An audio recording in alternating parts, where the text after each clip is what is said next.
when innocence finally picks you up. This is the Twilight Zone, Season 5, Episode 30. Stopover in a quiet town.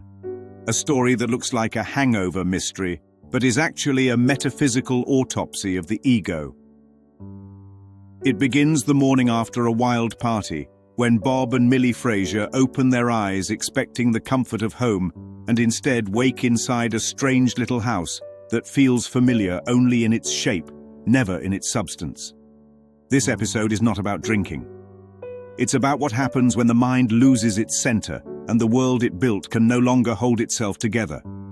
Centerville is not a town. Centerville is a diagnosis. It is the outer form of an inner collapse, a model village mirroring the smallness of a mind terrified of stillness. Bob and Millie enter Centerville the way all egos enter awakening, accidentally, unwillingly, and with enough guilt in the bloodstream to guarantee misinterpretation. Bob wakes up drunk, defensive, and instantly ready to blame, even though he was passed out in the back seat while Millie drove them home. But the ego does not need memory to accuse. It only needs fear. Millie remembers the shadow over their car near Riverdale, the moment the familiar world flickered, the moment the script tore open and showed them nothing underneath. Now they stand inside a house where everything looks real until it's touched. The telephone is glued. The cabinetry is glued. The refrigerator is filled with plastic food, bright and hollow, a perfect metaphor for the lives they've been living. They step outside expecting neighbors, noise, morning routines, but the town is silent. Silent in a way New York never is. Silent in a way the ego cannot tolerate. Silent in a way that forces them to meet themselves. They search for life and find a stuffed squirrel. They search for help and find a vacant church. They search for meaning and find nothing but props. This is the ego's unraveling. Every time they demand one thing be real, the world collapses further.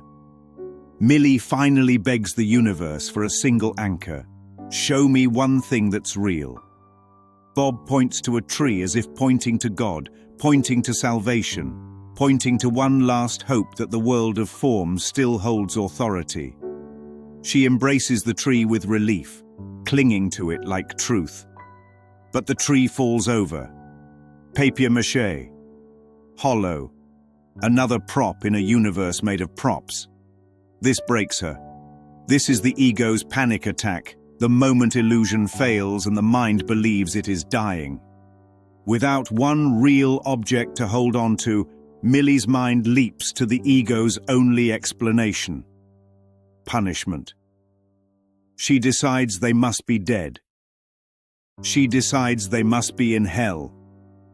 Not because anything has harmed them, but because the ego interprets the loss of illusion as attack. Bob does not comfort her because blame is easier than truth. He snaps at her. She apologizes. He softens. She absorbs guilt. They drink to tolerate each other.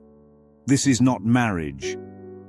This is the special relationship Asim describes with surgical accuracy. One person projecting, one person absorbing, neither person seeing. Then hope whistles, literally. A train. Movement. The ego's favorite false salvation. They run toward it with the joy of addicts seeing their drug, calling it beautiful, calling it the best train they've ever seen, because anything that promises escape becomes holy to a mind in fear. The train offers momentum, and momentum feels like life, even if it leads nowhere. They laugh, flirt, blame, forgive, reenact the entire cycle of their marriage in a single loop, unaware that the train itself is a toy running in circles.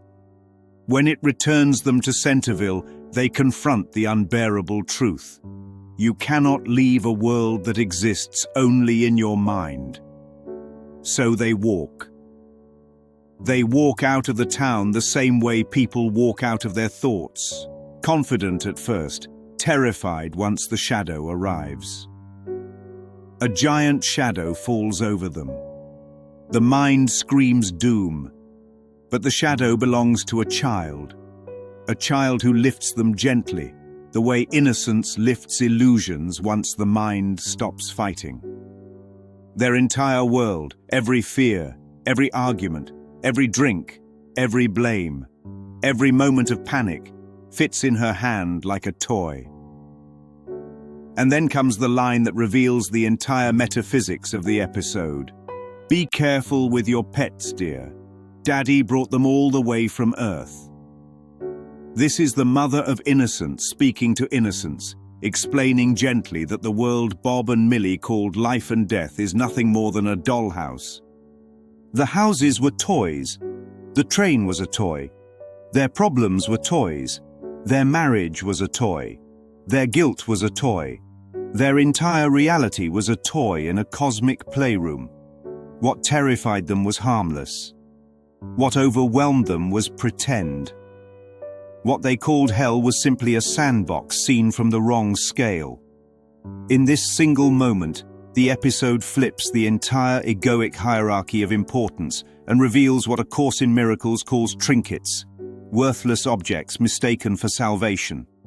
To the ego, they were everything. To the child, they were playthings. To the mother, they needed only gentleness. This is the true opening of Stopover in a quiet town.